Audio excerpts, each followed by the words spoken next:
ငါဟာနဂါအေဂရရဲ့တာကြီးဖြစ်ပါလျက်နဲ့အနေဆုံးဆင့်ရှိတဲ့နဂါစိမ့်ဖြစ်နေလို့နှင်းကြတဲ့အစေခံတယောက်လိုပဲသူတပါခန်းတမျှလုပ်ခဲ့ရတယ်။ဒါကပဲသမုဒ္ဒရာလေးစင်းကနဂါမျိုးနွယ်စုတွေကိုနဂါအေဂရပလင်ပေါ်လောဘတက်ဆောင်းမြောင်းကြည့်စေခဲ့တာပေါ့။ဒီလိုကောင်းကင်စည်းကမ်းကိုဖောက်ဖျက်တဲ့ကိစ္စကြောင့်ဒေါသအမျက်ချောင်းချောင်းထွက်နေတဲ့ခမဲတော်ဟာမိခင်ဖြစ်သူရဲ့ဖြူစင်မှုကိုတက်တည်ပြဖို့အတွက်နဂါမျိုးနွယ်တစ်စုလုံးမှာရှိတဲ့အထီးတွေနဲ့ငါ့ကိုတစ်နှစ်ပတ်လုံးတွေးဆက်ခြင်းတိုက်ဆိုင်စစ်ဆေးခိုင်းခဲ့တယ်။ငါသွေးတွေအကုန်ခန်းချောင်းမတက်စီကြပြီးမှပဲမိခင်ရဲ့အပြစ်မဲ့မှုကိုတက်တည်ပြနိုင်ခဲ့တယ်။ဒါပေမဲ့နဂါမျိုးနွယ်စုရဲ့ယာဒူးစင်တန်းဟာသွေးမျိုးရိုးရဲ့အယောင်ပေါ်မှာပဲမူတည်နေတာ။10နှစ်ကြာပြီးတဲ့နောက်ညီတော်ရှီဟောက်မွေးဖွားလာတဲ့အခါမှာတော့တကိုယ်လုံးရွှေရောင်တောက်ပါတဲ့အခြေခွန်တွေမွေးကလေးကရွှေချေတီ၄ခုပါတဲ့နဂါပြိုသွင်းတဲ့မှုမျိုးနွယ်စုအားလုံးချက်ချင်းပစက်ပိတ်သွားကြရတယ်။ခမဲတော်ကသူ့ကိုအသက်ထက်တောင်ချစ်မြတ်နိုးပြီးငါကတော့ခမဲတော်ရဲ့မျက်စိထဲမှာအရှက်ရဆုံးအမဲဆက်တစ်ခုဖြစ်လာခဲ့ရတယ်။အခုအချိန်မှာတော့ငါဟာအဆောင်တွေရဲ့နောက်ကနေတစ်ချိန်ကငါအမြဲတမ်းမျောလင်းတောင်းတခဲ့ဘူးတဲ့နိုင်ရင်ပြင်စီကိုရှောက်လန်းလို့လာခဲ့ပြီ။ခမဲတော်ဟာဟေးရွှေရာစပလက်လင်ပေါ်မှာတီကြီးခံရစွာထိုင်နေပြီးသမုဒ္ဒရာလေးစင်းလုံးကိုတုံလို့စေနိုင်တဲ့စွမ်းအားတွေထွက်ပေါ်နေတယ်။မဲတော်ကတော့ချစ်ခင်ကျင်နာတဲ့မျက်နှာထားနဲ့ညီတော်ရှီဟောက်ရဲ့နဖူးလေးကိုအตาအရာပုတ်တက်ပေးနေတယ်။ဒါကငါတခါမှမမြင်ဘူးတဲ့နူးညံ့တိမ်မွေးမှုမျိုးပဲ။ရှီဟောက်ဟာရွှေရောင်ဝတ်ယုံကိုစင်မြန်းထားပြီးမျက်ခုံးနှစ်ခုကြားမှာမမာနာတွေပြည့်နေနေပေမဲ့နန်းတော်ပြင်ဘက်ကမိုးကျင်းတန်တွေကိုကြည့်တဲ့အခါမှာတော့သူ့မျက်ဝန်းထဲကဖုံးကွယ်မရတဲ့ကြောက်ရွံ့မှုကိုလျက်ခနဲမြင်လိုက်ရတယ်။ငါဝင်လာတာကိုမြင်တော့သူကဟန်ဆောင်ပြုံးတစ်ခုနဲ့လမ်းပြောတယ်။နောင်တော့အခုမှပဲရောက်လာတော့တယ်။ညီတော်ကမိသက်ပိုင်ရှင်ဆိုတော့ရန်တက်ပြည့်ရှိတဲ့အဲ့ဒီမိုးကြိုးပေးတံကိုအကြောက်ဆုံးဆိုတာနောင်တော်လဲတိမှာပါပဲ။နိုင်ငံတော်ဆရာကြီးကပြောတယ်။နောင်တော်ရဲ့ခနာကိုယ်ရဲ့ကပင်ကိုဝိညာဉ်ကကြေးကွန်ဟာမွေးရပါကောင်းကင်ကပေးတဲ့ရတနာမှုညီတော်ရဲ့ရင်ဘက်ကာကွယ်လို့ဖို့အတင်းတော်ဆုံးပဲတဲ့။နောင်တော်ကညီတော်ကိုအမြဲတမ်းအချစ်ဆုံးဆိုတော့ညီတော်သုံးဖို့ခန်းခန်းလောက်ငားရတာကိုစိတ်ဆိုးမှမဟုတ်ပါဘူးနော်။ငါရဲ့လေပင်ကတောင်တင်းစွာနဲ့ပဲပလင်မြင့်ပေါ်ကမိဘနှစ်ပါးကိုလှည့်ကြည့်မိတယ်။ပင်ကိုဝိညာဉ်ကြေးကွန်ဆိုတာငါနှစ်ပေါင်းရာချီကျင့်ကြံလာခဲ့တဲ့အခြေခံအုတ်မြစ်ပဲ။ဒါကိုအတင်းအဓမ္မအလွှာလိုက်ခွာထုတ်ခံရမယ်ဆိုရင်ငါမှအသက်ရှင်ဖို့တောင်မျှော်လင့်ချက်မရှိတော့ဘူး။ဒါပေမဲ့မေတော်ကတော့စိတ်မရှိသလိုမျက်မှောင်ကျုပ်ရင်လမ်းပြောတယ်တီးပါပြီ။ဒီလောက်နှစ်တွေအကြာကြီးငါ့ကိုအသက်ချမ်းသာပေးထားခဲ့တာကငါ့ပေါ်သွေးသားတော်ဆက်တဲ့တန်ရောစင်ရှိလို့မဟုတ်ပဲငါခနာကိုယ်ထဲကအကြေးကွန်ကိုသူတို့အချစ်ဆုံးသားငယ်လေးအတွက်အစင်တင်ဖြစ်အောင်မွေးမြူပေးထားခဲ့တာတသက်ပဲကိုရှီအားသားကြီးမင်းအခြေအနေကိုနားလည်စမ်းပါမင်းညီလေးကဘိုးဝါနကသွေးမျိုးရိုးကိုစက်ခံထားတာမို့ငါတို့ဟေးရွှေမိစ္ဆာမျိုးနယ်စုရဲ့နှစ်ပေါင်းတောင်းချီကြီးပွားတိုးတက်ဖို့မျှော်လင့်ချက်ပဲမင်းညီအတွက်ဒီဘေးဒဏ်ကိုကာကွယ်ပေးနိုင်တာကမင်းရဲ့ဘဝတစ်ခုလုံးအတွက်အကြီးမားဆုံးကုသိုလ်ပဲမြင်မြင်လောက်ကြဆန်းမင်္ဂလာအချိန်ကုန်သွားလိမ့်မယ်အတိအကျပါပဲငါဒီမိစ္ဆာတွေနဲ့နေထွက်ပြေးဖို့စိတ်ကူးလိုက်တဲ့အခိုက်အတန့်မှာပဲခမဲတော်ကသူ့ရဲ့လက်ညှိုးကိုတာမန်ကာရှန်ကာလေးမြောက်လိုက်ုံနဲ့တင်ကြောက်မက်ဖွယ်ကောင်းတဲ့နဂါစစ်စစ်ရဲ့ဖိအားတွေဟာတောင်တန်းပေါင်းတသိန်းပြကျလာသလိုမျိုးကြားရောက်လာပြီးငါရဲ့အားနည်းလာတဲ့နဂါစိမ့်ကိုယ်တွေကိုအတင်းဓမ္မပေါ်လာစေခဲ့တယ်မဲတော်ဟာကြောက်စိမ့်ပေတံကိုကင်ပြီးဖြူဖွေးရဲ့ကြောက်စိမ့်လေကားထစ်တွေပေါ်ကနေဖြည်းဖြည်းချင်းဆင်းလာခဲ့တယ်အေးဆက်လာတဲ့ကြောက်စိမ့်ပေတံဟာငါရဲ့နဂါကြောတို့တစ်လျှောက်ဖြည်းဖြည်းချင်းလျှော့ဆင်းသွားပြီးမူလကငါဝိညာဉ်နဲ့ထာဝရဆက်နွယ်နေတဲ့ပင်ကိုဝိညာဉ်နဂါကြေးကွန်ဟာနာကျင်လုံးလို့ညီးတွားတန်တွေနဲ့အတူတုံခါလို့လာခဲ့တယ်ပြီးတော့ဝိညာဉ်ကြောတွေကနေအစိမ့်လိုက်အပြင်ကိုမိယာမရာခွာထုတ်ခြင်းခံလိုက်ရတယ်ဝိညာဉ်ကြေးကွန်ရဲ့ကာကွယ်မှုလုံးဝမရှိတော့တဲ့ငါဟာအားအင်ကုန်ခံပြီးအေးဆက်လာတဲ့လေကားထစ်တွေပေါ်မှာခွေခောက်လဲကျနေခဲ့ရတယ်ရှီဟောက်ကတော့မစောင့်နိုင်တော့ပဲအဲ့ဒီကြေးကွန်ကိုကောက်ယူပြီးသူ့ရဲ့ခနာကိုယ်ရဲ့ကိုချက်ချင်းထည့်သွင်းလိုက်တယ်ဒါဟာမိုးကြိုးကိုကြောက်ရွံ့တဲ့သူ့ရဲ့အငွေ့တက်တွေကိုအပြေဝဖုံးကွယ်ပေးလိုက်နိုင်တာပေါ့သူကကျင်းတဲ့အားရစွာနဲ့ခေါင်းကိုမော်ပြီးဟာဟာရဲ့မော်လိုက်တဲ့အခါသူ့တကိုယ်လုံးကကြင်ကြံမှုစွမ်းအားတွေဟာတုံးဆိုင်တက်လာပြီးမိုးကြိုးပေးတံကိုကြောက်ရွံ့တဲ့အရေးရောင်လုံးဝမရှိတော့ဘူးနောင်တော်ကြီးရဲ့အလိုက်တိမှုကိုကျေးဇူးတင်ပါတယ်ညီတော်နောင်တော်ရဲ့အကြေးခွန်ကိုယူပြီးငကားစစ်စစ်အဖြစ်ပြောင်းလဲပြမယ်ရှီဟောက်ဟာကောင်းကင်ရန်စီပြန်တက်သွားပြီးမိုးကြိုးမုန်တိုင်းတွေကိုရင်ဆိုင်လေတော့တယ်ခမဲတော်ကမြေပြင်ပေါ်မှာလဲကျနေတဲ့ငါ့ကိုရွှင်ရှာမုန်းတီးတဲ့မျက်လုံးတွေနဲ့တစ်ချက်ကြည့်ပြီးဝိယုံစာကိုခါရမ်းလိုက်ကနန်းတော်အောက်ခြေကစွမ်းအားစုလမ်းကြောင်းကိုဖွင့်လိုက်တယ်အဲ့ဒါကလောကနှစ်ခုကြားကဝိညာဉ်မဲ့တွင်ဟောင်းစီကိုသွားတဲ့လမ်းပဲအဲ့ဒီနေရာဟာနှစ်ပေါင်းထောင်ချီတဲ့မိစ္ဆာအငွေ့သက်တွေနဲ့ပြင်းထန်တဲ့လေမုန်တိုင်းတွေအယူမူတိုက်ခတ်နေတဲ့နေရာမို့မိစ္ဆာကြီးတွေတောင်ပြုတ်ကျရင်ဝိညာဉ်မှာကြေမိုးပျက်စီးရတဲ့နေရာဖြစ်တယ်အဲ့ဒါဟာနဂါနန်းတော်ရဲ့အမိုက်တွေကိုစွန့်ပစ်တဲ့တဘာဝမိရှို့ဖို့ကြီးရဲ့မိညာမရာအောက်ကိုပစ်ချခံလိုက်ရတဲ့အချိန်မှာငါဟာအဆုံးမရှိတဲ့မောက်မိုက်တဲ့ဝဲကရက်ကြီးတွေကိုနစ်မြုပ်သွားခဲ့ရတယ်ငါရဲ့အတိစိတ်တွေမိစ္ဆာအငွေ့သက်တွေကြားနစ်မြုပ်မသွားခင်နောက်ဆုံးချိန်လေးမှာမိဘနှစ်ပါးကရှီဟောက်ကိုကြည့်ပြီးကျင်းတဲ့ပီတိဖြစ်စွာပြုံးနေကြတာကိုငါမြင်ခဲ့ရတယ်ဒါပေမဲ့6နှစ်ထဲကိုပြုတ်ကျနေတဲ့ငါကိုတော့ဘယ်သူမှတစ်ချက်ကလေးတောင်လက်မကြည့်ခဲ့ကြဘူးငါသာမသေးခဲ့ရင်ငါကြေးကွန်ကိုခွာထုတ်ခဲ့တဲ့ဒီနာကျင်မှုကိုမင်းတို့ကိုအစတရာပြန်ဆက်စေရမယ်ဒီဝိညာဉ်မဲ့တွင်ဟောင်းဟာမိစ္ဆာလောကနဲ့လူလောကရဲ့လမ်းကြောင်းချင်းဆက်သွယ်ထားတာစွမ်းအားကြီးတဲ့မိစ္ဆာတွေအတွက်တော့ဒီနေရာဟာမုန်တိုင်းထန်တဲ့တေတွင်ဖြစ်ပေမဲ့ကျင့်ကြံမှုမရှိတဲ့တာမန်လူသားတွေအတွက်တော့စွမ်းအားစုတွေကအန္တရာယ်တွေကိုအလိုလျောက်ဖုံးကွယ်ပေးထားလို့တမီတာလောက်ပဲနဲ့တဲ့စွန့်ပစ်တွင်အိုကြီးတစ်ခုလိုပဲမြင်ရတာတွင်းချိန်မှာတော့နှစ်ပေါင်းထောင်ချီတဲ့မိစ္ဆာညဉ့်ညမ်းစွမ်းအားတွေစုပုံနေခဲ့တယ်ငါအောက်ကိုပစ်ချခံရချိန်မှာဝိညာဉ်မှာပျက်စီးသွားတဲ့နာဖြစ်ပေမဲ့ငါခနာကိုယ်ထဲမှာပုံကွယ်နေတဲ့ဘိုးဝါနဂါသွေးမျိုးရိုးဟာဒီတက်အန္တရာယ်ကြုံရတဲ့အချိန်မှာချက်ချင်းနိုးထလာခဲ့တယ်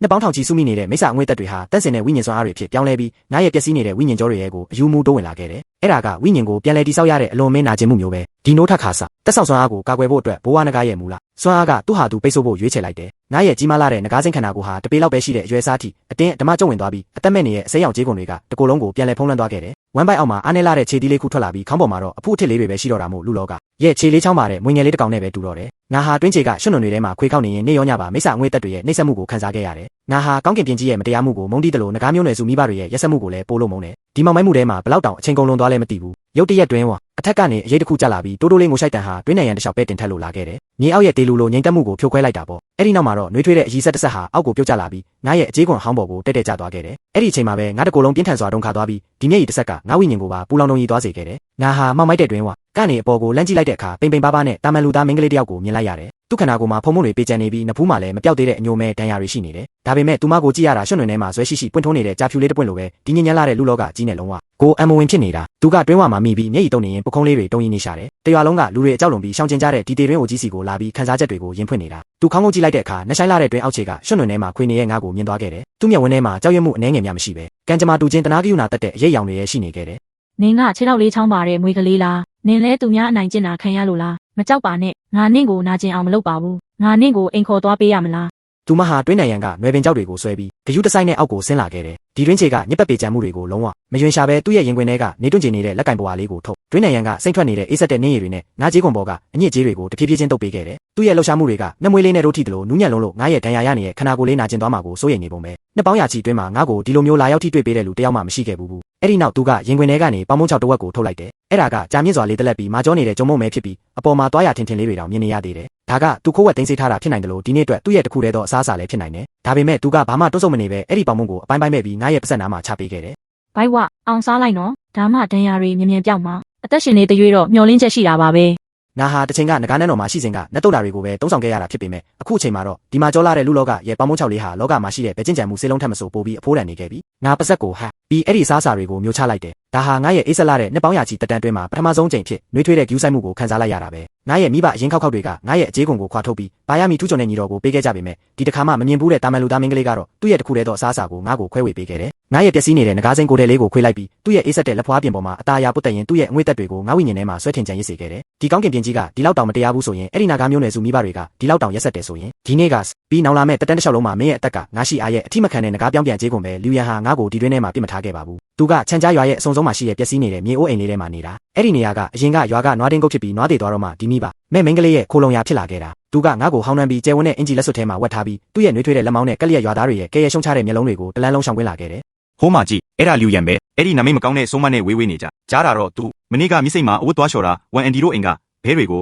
လက်ဖြန့်ကုန်အောင်လုပ်တယ်တဲ့ဒီလိုလူမျိုးကဘာလို့မတည်သေးတာလဲမသိဘူးအသက်ရှင်နေတာစားနေရိခါဖြုံးတီးတာပဲ လမ်းဘေးကကောလာဟလစကားလုံးတွေကဓာတ်သွားတွေလိုပြန်တန်းလာပေမဲ့လူရန်ကတော့ခေါင်းငုံပြီးခြေလန်းတွတ်တွတ်နဲ့ရှောက်သွားခဲ့တယ်။အင်ဂျီလက်ထဲမှာဝတ်ထားတဲ့လက်ကတော့ငါ့ကိုအလိုလျောက်ကာကွယ်ပေးထားတယ်။အဲ့ဒီရုံမာတဲ့စကားလုံးတွေငါ့ကိုနာကျင်စေမှာစိုးရိမ်နေတယ်လို့မျိုးပဲ။သူငါ့ကိုအိမ်လို့ခေါ်တဲ့အဲ့ဒီနေရာကိုခေါ်လာခဲ့တယ်။ညစ်မောင်လာတဲ့အခါတိုင်းသူကမတုံးရက်မဆွဲရက်တဲ့ဖျောင်းတိုင်ကျွန်းကြံလေးကိုထုံးကြီးလေးရှိတယ်။ဝါချင်းချင်းမီးအောင်အောင်မှာသူကဖာထေးမှုတွေပြည့်နေတဲ့အင်ဂျီကိုချုပ်လို့ရင်စားပွဲပေါ်မှာခွေနေတဲ့ငါ့ကိုကြည့်ပြီးတိုးတိုးလေးရေရွတ်တက်တယ် ငွေကလေးနင်ငါပြောတာကိုနားလည်ရင်ကောင်းပါပဲဒီကဘာပေါ်မှာနင်တကောင်ပဲငါ့ကိုနမိတ်မကောင်းတဲ့ဆုံးမဆိုပြီးမယွန်ရှာတာငါ့ကိုလည်းမရိုက်ဘူးမဆဲဘူး ။သူကလက်ညှိုးလေးနဲ့ငါ့ရဲ့အေးဆက်လာတဲ့အကြေးကွန်လေးတွေကိုအตาအရာပုတ်တက်ပေးတယ် ဒီနေ့ရွာလူကြီးကပြောတယ်တကယ်လို့မိုးမရွာရင်လူတွေအားလုံးငတ်သေးကုန်တော့မယ်တဲ့သူတို့ပြောတာကငါစားတာကပြင်းလွန်းလို့တရွာလုံးရဲ့ကန်စားတာကိုတိုက်စားပစ်တာတဲ့ငွေကလေးတကယ်လို့ငါသေးသွားရင်နေငါ့ကိုမှတ်မိနေအောင်မလား ။ငါကတော့ငကာခန္ဓာကိုယ်ကိုခွေရင်းငိမ့်သက်စွာနားထောင်နေမိတယ်။ငါစကားမပြောနိုင်သေးပေမဲ့ငါရဲ့လောက်ရက်တွေနဲ့သူ့ရဲ့အနားမှာရှိနေပေးနိုင်ပါတယ်။ညနေတဲ့အခါသူအိတ်တဲ့ခုတင်ပေါ်ကိုတက်လာမဲ့အစိတ်ရှိရဲ့ပုံးမတွေနဲ့ကြွက်တွေကိုနှင်ထုတ်ဖို့ငါရဲ့မိစ္ဆာအငွေ့သက်တွေကိုတိုးတိုးလေးထုတ်လုပ်ပေးခဲ့တယ်။သူဗိုက်စာပြီးချမ်းုံနေတဲ့အချိန်မျိုးမှာငါခန္ဓာကိုယ်တွေကအားနေလာတဲ့ဝိညာဉ်စွမ်းအားတွေကိုသုံးပြီးခန္ဓာကိုယ်ကိုပူနွေးလာအောင်လုပ်ပေးကသူ့ရဲ့လက်ကောက်ဝတ်မှာပတ်ထားပေးခဲ့တယ်။ဘယ်တော့မှမငိမ့်သက်နိုင်တဲ့လက်ပူကောင်လေးပေါ့။ချန်ကြားရွာရဲ့မိုးကောင်ရေရှားမှုကအနှဲငယ်ထူးဆန်းနေတယ်။၃လတိုးတိုးအတွင်းမှာပဲလက်ကွင်းတွေဟာပင့်ကူအိမ်လိုအကွဲကုန်ပြီးမြစ်ပြင်တွေလည်းအောက်ခြေပေါ်တဲ့အထိခြောက်သွေ့သွားခဲ့ရတယ်။မူးကစီကားတက်ကြွတဲ့ရွာကြီးကအသက်မဲ့တဲ့တေရွာလိုဖြစ်သွားခဲ့တာ။မိုးကောင်ကားစရပ်ပိုင်းမှာတင်ရွာထဲကရေတွင်းတွေအကုန်ခန်းချောက်ကုန်ပြီးရွာနောက်ဘက်ကတွင်းအိုကြီးတစ်ခုထဲမှာပဲနောက်ကြည့်နေတဲ့ရွှွန့်ရည်နှဲငယ်ထွက်တော့တာလူရန်ဟာတဝက်လောက်တန်းစီပြီးမှအဲ့ဒီနောက်ကြည့်နေတဲ့ရွှွန့်ရည်တစ်ခွက်ကိုခက်ခက်ခဲခဲရလာခဲ့တယ်မိမိကိုယ်တိုင်ကနှုတ်ခမ်းတွေခြောက်သွေ့နေပါလျက်နဲ့အိမ်ပြန်ရောက်တာနဲ့ပထမဆုံးလုပ်တဲ့အလုပ်ကအဲ့ဒီရေခွက်ကိုငါရှေ့မှာချပေးတာပဲသူ့ရဲ့အတန်ကဝင်နေပေမဲ့အပြုံးမျက်နှာလေးနဲ့ပြောရှာတယ် ငွေကလေးရေတောက်လိုက်အောင်နော်တောက်ပြီးရင်နေလို့ကောင်းသွားမှာပါ ငါကခေါင်းကိုတစ်ဖက်လှည့်ပြီးအမီးလေးနဲ့ရေခွက်ကိုအตาအရာတွန်းပေးလိုက်တယ်သူ့ကိုတောက်စေချင်လို့ပါ နင်ကတော်တော်စတရွတ်နိုင်တာပဲငါမစားပါဘူးတကယ်ပြောတာနင်မဲတောက်လိုက်နင်ကခြေလေးချောင်းငွေဆိုတော့ရေတန်းမရှိရင်တည်သွားလိမ့်မယ် သူကပြုံးလိုက်ပေမဲ့မျက်ရည်တွေကတော့မျက်လုံးထောင်းကနေစီးကျလာခဲ့တယ်သူကငါ့ပစက်ကိုအတင်းဟာပြီးအဲ့ဒီနောက်ကြည့်နေတဲ့ရေကိုတိုက်ကြွေးခဲ့တယ်ငါကျိန်ဆိုတယ်ငါတနေ့နေ့မှာစွမ်းအားတွေပြန်ရလာတဲ့အခါဒီသမုဒ္ဒရာလေးစင်းရဲ့ရေထူအားလုံးကိုမင်းတယောက်တည်းအတွက်ပဲစီးဆင်းစေရမယ်ဒါပေမဲ့လူသားတွေရဲ့ရုံမာမှုကတဘာဝဘေးအနေနဲ့ထပ်ပိုပြီးကြောက်စရာကောင်းပါတယ်ချန်ကြားရွာမိုးခေါင်တာ3လပြီးတဲ့အခါရွာထဲကအငွေ့သက်တွေကထူးဆန်းလာခဲ့တယ်ရွာထဲကအသားကြောတွေထူထပ်နေတဲ့နက်ကတော့ကြီးကရွာဝမာတနေ့လုံးကခုန်ပြီးအော်ဟစ်နေရဲ့ ဒါကမိစ္ဆာကောင်တွေကြောင့်ငကားမင်းကြီးစိတ်ဆိုးပြီးမိုးခေါင်ရေရှားပေးပေးတာ တခြားတစ်ဖက်မှာလည်းလူရန်ရဲ့အလှအပကိုမကြာခဏနောက်ဆက်ဖြတ်စီးဖို့စ조사ပေမဲ့မအောင်မြင်ခဲ့တဲ့လူမိုက်ချန်အကောကဘေးကနေမီးလောင်ရလေးပဲလုပ်နေခဲ့တယ်။နက်ကတော့ကြီးပြောတာကအဲ့ဒီမိစ္ဆာကလူရန်ဆိုတဲ့နမိတ်မကောင်းတဲ့ဆုံးမ။တဲ့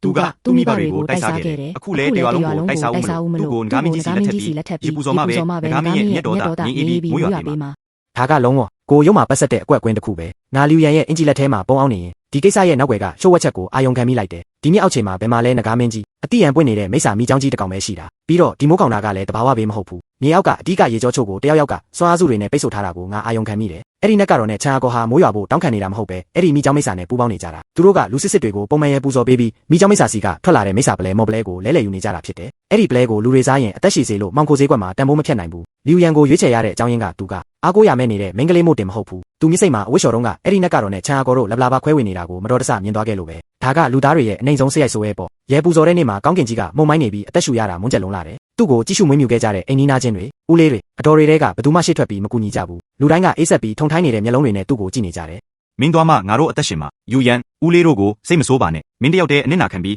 တရွာလုံးကိုကယ်တင်တာကအကြီးမားဆုံးကုသိုလ်ပဲကမ်းပေါ်ကလူမိုက်ချန်အာကောကတော့မရှိတဲ့မျက်ရည်တွေကိုဟန်ဆောင်တုံနေရင်မဲ့နှုတ်ခမ်းထောင်းကဖုံးမရတဲ့ပြုံးစိုးကပေါ်နေခဲ့တယ်သူနက်ကတော့ရဲ့နားနာကိုကပ်ပြီးတိုးတိုးလေးပြောတယ်ဒီတစ်ခေါက်ကုန်ပစ္စည်းကအစ်စ်မြင့်တယ်အဲ့ဒီမိချောင်းဦးကြီးလုံးကိုဂျင်းနဲ့မှာပလဲကိုနှစ်လုံးလောက်ပူတောင်းရမယ်ငါကတော့သူ့ရဲ့အင်ဂျီလက်ထဲမှာပုံနေရင်အေးဆက်တဲ့မျက်လုံးတွေနဲ့ဒီလူသားတွေရဲ့ရွှင်ရှာပွဲမျက်နှာဖုံးတွေကိုကြည့်နေမိတယ်အတက်နဲ့လောဘကနေရဲထက်တောင်ပိုပြီးနှဆိုင်သေးတယ်ဖောင်ပြင်းကိုမြစ်ပြင်ကျဲကိုမီယာမရာတွန်းချလိုက်တဲ့အခါရွှွန့်နွန်တွေနဲ့ရောနှောနေတဲ့မြေရည်တွေဟာပြင်းထန်စွာဝဲကြက်ပြီးအနက်တက်တွေဆိုးရွားလာခဲ့တယ်မြေအောက်ချိန်မှာအောင်းနေတဲ့မိเจ้าမိစ္ဆာကတော့မစောင့်နိုင်တော့ပဲသူ့ရဲ့အဆွဲတွေပြင်းနေတဲ့ပစက်ကြီးကိုဟာပြီးရောက်လာမဲ့အစားအစာကိုလောဘတကြီးစိုက်ကြည့်နေခဲ့ပြီးသူ့လိုအောက်တန်းစားမိစ္ဆာအတွက်တော့လူရန်လိုမင်းကလေးမျိုးဟာအင်မတန်အဖြစ်ပေးနိုင်တဲ့အရာပဲနက်ကတော့ကမ်းပေါ်မှာရစတုပ်ကိုကင်ပြီးအယူမှုကခုံရင်ပစက်ကလည်းရွတ်ဖက်နေတယ်အချိန်ကြပြီငကားမင်းကြီးရေကောင်ကိုတုံးဆောင်ပြီးမိုးနဲ့ရေစင်ရွာချပေးပါအတန်ကျဲကြီးနဲ့အတူရေပွေးတွေလွင့်စင်သွားပြီးအလျာ9လန်ခန့်ရှိတဲ့ကြီးမားလာတဲ့မိเจ้าမိစ္ဆာကြီးကရေပြင်ပေါ်ကနေခုန်တက်လာခဲ့တယ်ထားတဲ့ပစက်ကြီးကလူတစ်ကိုယ်လုံးကိုတလုတ်တဲနဲ့မျိုးချနိုင်လောက်တယ်သူကညီစော်နန်နဲ့လေပြင်းတွေနဲ့အတူပြေးဝင်လာခဲ့ပြီးနှုတ်ဆက်ပါတယ်ငွေကလေးဒီနောက်ဆုံးချိန်ထိသူ့စိတ်ထဲမှာတွေးနေတော့မှရှိသေးတာကအင်ဂျီလက်ထဲမှာဝတ်ထားတဲ့ငါအကြောင်းပဲထော်ပြီးဒီလူလောကကြီးကတကယ့်ကိုကြည့်ရတာညက်ပတ်လုံးနဲ့ဒါဆိုရင်ငါကိုယ်တိုင်ပဲတေးသေးချာချာဆေးကြောပေးလိုက်မယ်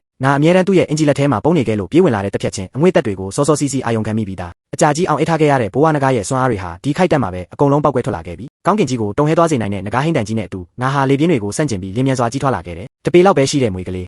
းကနေလံပေါင်းများစွာရှည်လျားတဲ့အရာမနဂါစိမ့်ကြီးဖြစ်ပြောင်းလဲသွားခဲ့တာပေါ့ကိုပေါ်မှာအစ်စ်ထွက်လာတဲ့အစိမ်းရောင်နဂါကြေးကွန်တွေဟာနေအောင်အောက်မှာအဆုံးမရှိနှဆိုင်တဲ့အယောင်တွေနဲ့တောက်ပနေပြီးအကြေးကွန်တိုင်းဟာအေးဆက်လာတဲ့တမနီတွေလိုမာကြောကရှေးဟောင်းမမှုမှုတွေပြည့်နေတယ်အဲ့ဒီမိเจ้าမိစ္ဆာဟာသူအမြဲတမ်းဂုံယူဝမ်းကြွားဖို့တဲ့မာကြောတဲ့ခနာကိုဟာငါရဲ့နဂါစစ်စစ်စွမ်းအားရှိမှာစက်ကူလိုမျိုးကြေးမို့သွားရလိမ့်မယ်ဆိုတာလုံးဝသဘောမပေါက်ခဲ့ဘူးငါသူ့ကိုအသက်ရှင်ခွင့်ပေးဖို့စိတ်မကူးထားဘူးကြီးမားလာတဲ့နဂါခနာကိုကြီးကတန်ကွင်းကြိုးကြီးလိုမျိုးမြစ်ပြင်ပေါ်မှာကလန့်ဖြတ်ပိတ်ဆို့လိုက်ပြီးသူ့ကိုအသေးလဲပက်ပက်လဲဝိုင်းပတ်ထားလိုက်တယ်ငါရဲ့ခနာကိုကြွသားတွေအားဆိုင်လိုက်တာနဲ့အမြအယိုးတွေကျိုးကျသွားတဲ့အတန်တွေဟာနေရာအနှံ့ထွက်ပေါ်လာခဲ့တယ်အဲ့ဒီမိเจ้าမိစ္ဆာဟာအော်ဟစ်ညီတော်တန်တောင်မပြုတ်နိုင်ပဲငါရဲ့ကြီးမားလာတဲ့အားအင်တွေအောက်မှာအသားစုပ်တွေဖြစ်ကြေးမို့သွားခဲ့ရတယ်ငါပစက်ကြီးကိုဟာပြီးသူ့ရဲ့မိစ္ဆာပလဲနဲ့သွေးစီနှစ်တွေကိုတလုတ်တဲမျိုးချလိုက်တယ်ဒီယာတွေကငါရဲ့အစ်စ်ပြန်လဲကြီးထွားလာခါစားဝိညာဉ်ကြောတွေကိုအယူမှုအဖြစ်ပေးလိုက်တာပေါ့ငါခနာကိုရှော့ချလိုက်ပြီးအဲ့ဒီမိเจ้าရဲ့အသားစုပ်တွေကိုရေအောက်ထဲနစ်မြုပ်စေခဲ့တယ်အဲ့ဒီနောက်မှာတော့နဂါမီလေးနဲ့ဟောင်းနှွမ်းနေတဲ့ဖောင်ပြင်းလေးကိုအตาရမှလိုက်တယ်လှုပ်ရှားမှုကအင်မတန်နူးညံ့လုံးလို့ဒီဖိုးတန်ရတနာလေးပျက်စီးသွားမှစိုးရိမ်နေတယ်လို့မျိုးပဲငါလိုက်တဲ့ဘိုးတွေအထက်မှာဝဲပြန်နေရင်ကြီးမားလာတဲ့နဂါကောင်းကြီးကိုမြင့်မြင့်မော့လို့ကမ်းပေါ်ကကြောက်လန့်တုန်လုံနေတဲ့ရွာသားတွေကိုအေးဆက်တဲ့မျက်လုံးတွေနဲ့ငုံကြည့်လိုက်တယ်ဝိညာဉ်မဲ့တွေဟောင်းထဲမှာခံစားခဲ့ရတဲ့နှိမ့်ဆက်မှုတွေကပဲငါ့ကိုရေတက်ကိုထိန်းချုပ်နိုင်တဲ့စွမ်းပကားတွေပွင့်ထုံးစေခဲ့တာမို့ဒီလိုမျိုးလူလုတ်တဲ့မိုးကောင်ရေရှားမှုကိုဖြည့်ရှင်းဖို့ကရေတောက်ရတာထက်တောင်ပိုပြီးလွယ်ကူသေးတယ်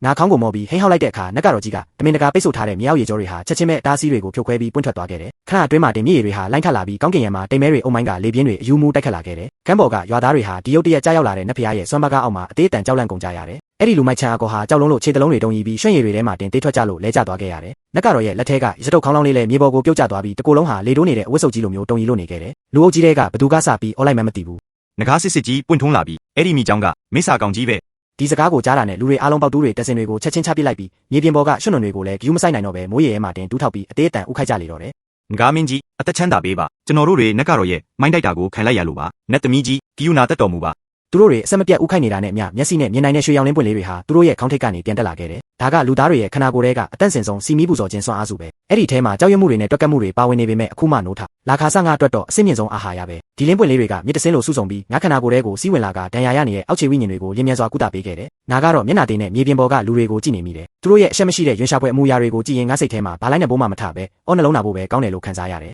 စောစောလေးတင်ကပဲလူရန်ကိုမီးရင်းနဲ့တွန်းချဖို့လုပ်ခဲ့ကြပြီးအခုငါစွမ်းအားပြတော့မျက်နှာချက်ချင်းပြောင်းပြီးသူ့ကိုနတ်သမီးကြီးဆိုပြီးလာကိုးကွယ်နေကြပြန်ပြီလူသားတွေရဲ့ဗီဇကအားနေတဲ့လူကိုနှိပ်စက်ပြီးအားကြီးတဲ့လူကိုဖားတတ်ကြတာပဲတကယ်လို့လူရန်တွက်တာမဟုတ်ရင်ဒီရွာသားတွေအားလုံးတင်မလားရှင်မလားဆိုတာငါနဲ့ပါဆိုင်လို့လဲငါခေါင်းကိုလှည့်ပြီးကြီးမားလာတဲ့ငကားမျက်လုံးကြီးနဲ့ငါနောက်ကလူရန်ကိုလှမ်းကြည့်လိုက်တယ်သူကတော့ဒီမြင်ကွင်းကြောင့်ကြောက်လန့်တုန်လုံနေပြီးအရာမတတဝါကြီးဖြစ်တဲ့ငါကိုမောကြည့်နေရှာတယ်ငါခေါင်းကိုနှိမ့်ချလိုက်ပြီးကြီးမားလာတဲ့ပစက်ကြီးနဲ့အตาရမကြောက်ပါနဲ့ငါကမွေကလေးရှောင်ခြင်းပါငါဒီလိုမျိုးကြောက်စရာကောင်းတဲ့အသွင်ပြင်ဖြစ်သွားရင်တော့မင်းကတော့ဒီကဘာပေါ်မှာငါ့ကိုခေါင်းကုန်စေနိုင်တဲ့တူးတဲ့တော်သူဖြစ်နေဦးမှာပါအဲ့ဒီမိုးနဲ့ရေစင်ရွာချပြီးရဲ့နောက်မှာတော့ချန်ကြားရွာရဲ့ကောင်းကင်နဲ့မြေပြင်ဟာလုံးဝကိုပြောင်းလဲသွားခဲ့ရပြီတချိန်ကရွာသားတွေကနမိတ်မကောင်းတဲ့နေရာလို့ယူဆခဲ့ကြတဲ့ပျက်စီးနေတဲ့နွားတင်းကုတ်ဟောင်းကြီးဟာအခုအချိန်မှာတော့မိုင်းပေါင်းရာကနန်းတွင်းမှာအစီကားဆုံးနဲ့စီမီးပူဇော်မှုအများဆုံးနဲ့ဘုရားကျောင်းကြီးဖြစ်လာခဲ့တယ် မိုင်မဲလာတဲ့လူသားတွေဟာသူတို့ရဲ့အတိတ်ကအပြစ်တွေကိုစေကြောဖို့နဲ့မိုးလေဝသကိုစိုးမိုးနိုင်တဲ့ငါလိုနဂါမင်းကိုဖားရဖို့အတွက်ကိုပိုင်ငွေကြေးတွေကိုစုဆောင်းပြီးဒီနက်ဖျားเจ้าကြီးကိုပြန်လည်မွမ်းမံခဲ့ကြတယ်။တစ်ချိန်ကလူတိုင်းဝိုင်းပတ်နှိပ်စက်ပြီးနွားတင်းကုတ်ထဲမှာပဲနေခဲ့ရတဲ့နမိတ်မကောင်းတဲ့ဆုံးမလူရန်ဟာအခုအချိန်မှာတော့သူတို့ရဲ့ရိုးရိုးသေးသေးပူဇော်ခြင်းကိုခံရတဲ့နတ်သမီးကြီးဖြစ်လာခဲ့ပြီ။မနက်ခင်းတိမ်မစင်ခင်အချိန်ကလေးကကျောင်းတော်တကားပြင်ပမှာဆူတောင်းမဲ့လူသားတွေရဲ့တန်းစီနေတဲ့လူတန်းကြီးကမွေလိမ်မွေကောက်ဖြစ်နေတတ်တယ်။ဒါပေမဲ့ငါစိတ်ထဲမှာတော့လူတိုင်းထပ်ပိုပြီးရှင်းရှင်းလင်းလင်းသိတာပေါ့။ဒီလိုမျိုးကြီးညိုလိုသေးမှုတွေရဲ့နောက်ွယ်မှာဘလောက်တောင်ရွှင်ရှာဖွယ်ကောင်းတဲ့ဟန်ဆောင်မှုတွေနဲ့တွက်ကပ်မှုတွေပုံကွယ်နေမလဲဆိုတာသူတို့ကြီးညိုနေကြတာကဝေဝါးလာတဲ့နတ်ဖျားကိုမဟုတ်ပဲသူတို့ရဲ့အသက်ကိုကယ်တင်ပေးနိုင်တဲ့မိုးရေကိုပဲဖြစ်တယ်။သူတို့ကြောက်ရွံ့နေကြတာကလည်းငါလိုနတ်ဖျားကိုမဟုတ်ပဲမိစ္ဆာကောင်ကိုအသားစုပ်ဖြစ်အောင်ချေမုန်းနိုင်တဲ့ငါရဲ့မိုးကြိုးလက်နက်ကိုပဲဖြစ်တယ်။နတ်ဖျားเจ้าရဲ့အောက်ခြေကစီမီမီတောက်တွေဟာမိတ်တုံနဲ့လှုပ်ရှားနေပြီးလေထုထဲမှာလည်းတစ်နေ့လုံးထူထပ်လာတဲ့အမွှေးတိုင်နှံတွေပြည့်နေနေခဲ့တယ်။ငါဟာမြင့်မားလာတဲ့ထုတ်တန်းပေါ်မှာခွေခောက်နေရင်ကြီးမားလာတဲ့ခန္ဓာကိုယ်ကိုထူထပ်လာတဲ့နတ်ဖျားအငွေ့သက်တွေကြားထဲမှာဖုံးကွယ်ထားလိုက်တယ်။အဲ့ဒီမိเจ้าမိစ္ဆာရဲ့ဝိညာဉ်ပလဲကိုမျိုးချပြီးတဲ့နောက်မှာတော့ငါဟာသွေးမျိုးရိုးနိုးထဖို့အတွက်အရေးကြီးဆုံးဖြစ်တဲ့ကူးပြောင်းလဲရောက်တဲ့ကာလကိုရောက်ရှိလိုလာခဲ့ပြီ။ရက်ဆက်ဆိုသလိုစူးစီးလာတဲ့လူသားတွေရဲ့စီမီပူဇော်ခြင်းစွမ်းအားစုတွေကိုငါဟာလောဘတကြီးခန္ဓာကိုယ်ထဲကိုဆုပ်ယူလိုက်တဲ့အခါအသက်မဲ့နေရဲ့အစိမ်းရောင်ငကားကြေးကုံအောက်ကအသားနဲ့သွေးတွေဟာပြင်းထန်လာတဲ့အသွင်ပြောင်းလဲခြင်းနဲ့ပြန်လည်ဖွဲ့စည်းခြင်းတွေကိုလှုပ်ဆောင်နေခဲ့တယ်။ဒီလိုမျိုးအဆင့်တန်းကြော်လွန်တဲ့သွေးမျိုးရိုးတန့်စင်ခြင်းဟာအင်မတန်ရှည်လျားပြီးအလွန်မင်းအားနည်းလာတာ။တကယ်လို့ဒီချိန်မှာအတင်းအဓမ္မနောက်ဆက်ခြင်းခံရမယ်ဆိုရင်အပေါ်စားဆိုရင်ကြင်ကြံမှုတွေအကုန်ပျက်စီးပြီးအစကပြန်စားရလိမ့်မယ်။အလေးနဲ့ဆိုရင်တော့ဝိညာဉ်မှာကြေမိုးပျက်စီးပြီးလောကကြီးရဲ့ကနေထာဝရပျောက်ကွယ်သွားရလိမ့်မယ်။လီယူယန်ကတော့ဒီလိုမျိုးအနေရကြီးမားလာတဲ့ကြင်ကြံခြင်းရှုပ်ဝက်ချက်တွေကိုနားမလည်ရှာဘူး။သူကအရင်တိုင်းပဲအေးဆက်လာတဲ့ယစ်ပလတ်လင်ဘေးမှာတိတ်တဆိတ်စောင့်ချက်ပေးနေခဲ့တယ်။သူ့ရဲ့လက်တွေဟာတင်းတင်းဆုပ်ထားပြီးအသက်ရှူတန်ကိုတောင်တမင်တကာထိန်းချုပ်ပြီးနေခွေးထားရှာတယ်။ထုတ်တန်းပေါ်မှာအိမ်မောကြပြီးအသွင်ပြောင်းနေတဲ့ငါ့ကိုအတန်နှဲငယ်များထွက်ပြီးနှောက်ယှက်မိမှစိုးရိမ်နေတာပေါ့။သူကခေါင်းကိုမောပြီးမောက်မိုက်တဲ့ဟင်းလင်းပြင်ကြီးကိုကြည့်ကတိုးတိုးလေးရေရွတ်တယ်။ငွေကလေးဒီနေ့ရဲ့အမွှေးတိုင်နှံကတကယ်ကိုမွှေးတာပဲ။ရွာလူကြီးကအတိတ်ရိတ်သိမ်းထားတဲ့ကောက်ပဲတီးနှံတွေလာဖို့တယ်။ပြီးတော့တချို့လူတွေကလည်းအသားတွေလာဖို့ကြတယ်။သူသိပါတယ်။ငါကဒီလိုမျိုးလူလောကရဲ့ကျန်းတဲ့အစားအစာတွေကိုမစားဘူးဆိုတာ။ဒါပေမဲ့သူကငါအတွက်အားလုံးကိုတေးသေးချာချာသိသိပေးထားပြီးငါနိုးလာတဲ့ခါကျရင်အတူတူကြည့်ရအောင်နဲ့သူမျက်နှာပေါ်ကပွင့်ထွန်းလာတဲ့အပြုံးလေးထဲမှာဒီယုံရင်ဆန်ခတ်ဖြစ်နေတဲ့လောကကြီးထဲမှာမြင်ရခဲ့လာတဲ့ဖြူစင်မှုနဲ့အေးချမ်းမှုတွေပါဝင်နေခဲ့တယ်။ဒါပေမဲ့ဒီရက်ဆက်လာတဲ့ကြင်ကြံခြင်းလောကကြီးထဲမှာတင်းငယ်လာတဲ့အေးချမ်းမှုလေးတစ်ခုကိုထိမ့်သိမ်းဖို့ဆိုတာကောင်းကင်ပေါ်တက်ရတာထက်တောင်ပိုပြီးခက်ခဲပါသေးတယ်။အပြောင်းလဲကတာမန်ဖြစ်တဲ့ပူအိုက်ဆိုတဲ့မွန်းလွဲပိုင်းတစ်ခုမှာဖြစ်ပွားခဲ့တာ။နတ်ဖျားเจ้าရဲ့တင်းကျပ်စွာပိတ်ထားတဲ့အနီရောင်တကားကြီးဟာဘာရိပ်ရောင်မှမပြပဲအင်မတန်မောက်မာလာတဲ့ဝိညာဉ်စွမ်းအားတွေနဲ့အတူအရှိန်ဟုန်ပြင်းစွာကန်ကြောက်ဖြိုခွဲခြင်းခံလိုက်ရတယ်။အဲ့ဒီမောက်မာလာတဲ့စွမ်းအားလိုင်းတွေကြောင့်ရစ်ပလက်လင်ဘော်ကစီမီတွေဟာချက်ချင်းပဲငိမ့်သက်သွားခဲ့ရပြီ။လီယူယန်ဟာလေလိုင်းတွေကြောင့်မြေပြင်ပေါ်ကိုလွတ်စင်လဲကျသွားပြီးအေးဆက်လာတဲ့ကြောက်ပြားပေါ်ကိုပြင်းထန်စွာရိုက်မိသွားခဲ့တယ်။ဘဲကငါးမင်းကြောင့်လဲမိစ္ဆာအငွေ့သက်တွေကအပြည့်ပဲချင်းရွှီကောင်ရဲ့အစိမ်းရောင်ဝိယုံတွေကိုစင်မြန်းထားတဲ့လူငယ်ချင်းကြံသူ၃ယောက်ဟာဒီတက်ဆင်လာတဲ့နေရာစီကိုခြေလမ်းကျဲကြီးတွေနဲ့ဝင်ရောက်လာခဲ့ကြတယ်။သူတို့ကြောပေါ်မှာတော့အေးဆက်တဲ့အလင်းတွေတောက်ပနေတဲ့ဓာတ်ရှည်တွေကိုလွှဲထားကြပြီးမျက်နှာထားတွေကလည်းအဆုံးစွန်အထိမောက်မာစောင့်ကြွားနေခဲ့ကြတယ်။သူတို့ကသူခိုးတွေလိုမျိုးရွှင်ရှာဖွယ်မျက်လုံးတွေနဲ့ဒီယိုရှင်းလာတဲ့နတ်ဖျားเจ้าကိုလက်ပတ်ကြည့်ရှုနေကြတယ်။ဒါကပဲမြင့်မြတ်လာပါတယ်ဆိုတဲ့ချင်းကြံသူတွေပြီးတော့လူသားတွေကိုကာကွယ်ပေးပါတယ်ဆိုတဲ့နမေကြီးကောင်းသားတွေရဲ့ဗီဇပေါ့။လီယူယန်ဟာခန္ဓာကိုယ်ရဲ့နာကျင်မှုတွေကိုဂယူးမဆိုင်နိုင်ပဲပျက်စီးနေတဲ့အမိုက်ပုံတွေထဲကနေရုံးကန်ထားရက်လိုက်ပြီးသူ့ရဲ့လက်နှစ်ဖက်ကိုဆက်နှန်းကအဲ့ဒီစပလက်လင်ရဲ့ရှေ့မှာအသက်နဲ့လဲပြီးကာကွယ်ထားလိုက်တယ်။သူ့ရဲ့အတန်တွေတုံးရင်နေမဲ့ညှင်းပယ်လို့မရတဲ့ပြတ်သားမှုတွေပါဝင်နေတယ်။ဒီနေရာကနဂါမင်းကျောင်းတော်ပဲဘသူ့ကိုမှရန်ကားခွင့်မပြုနိုင်ဘူး။နဂါမင်းကြီးကမိုးနဲ့ရေစင်ရွာချပေးပြီးတရွာလုံးရဲ့အသက်ကိုကယ်တင်ခဲ့တာ။ဒါကလူသားတွေကိုကယ်တင်တဲ့ကောင်းမှုကုသိုလ်ပ